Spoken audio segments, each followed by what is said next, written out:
Hey, this is Will Drummond. This is my blog to redo. Um, the dishes I want to talk about today are my great grandmother's southern dressing, um, Senator Russell's sweet potato souffle, and homemade cranberry sauce. The um, the dressing was made from the egg cornbread, which was just cornbread mixed with 4 extra eggs, milk, oil, and cornmeal.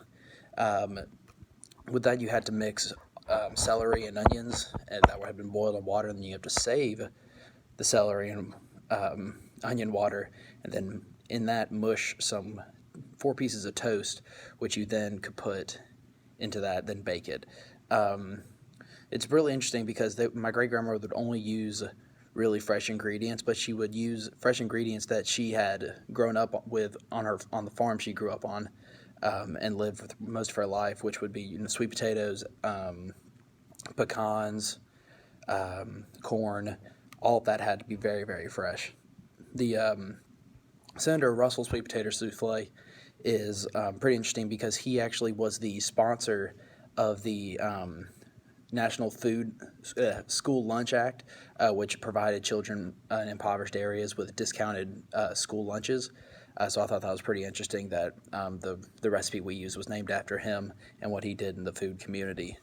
That was consisted of five fresh sweet potatoes, sugar, melted butter, 2 beaten eggs, fresh vanilla extract had to be fresh, and then the topping was made with brown sugar, flour, fresh pecans. We had to help crack them. Um, as far as the association with my family and this meal, it was only cooked when big events were happening. Christmas, Thanksgiving, Easter. We had it at pretty much every one of those holidays. And when it was being cooked, you knew family was coming over.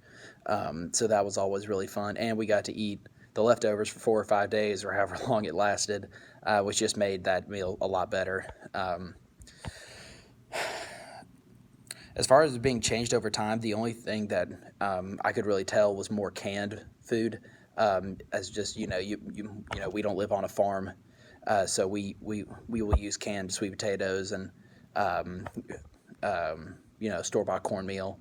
And if I would change anything, it might just be to use lower fat ingredients, as I like to eat a little bit more healthy than some of my family does. But that's pretty much it. I think it's important that we kept the recipe as it is, and allowed it to just be part of our family.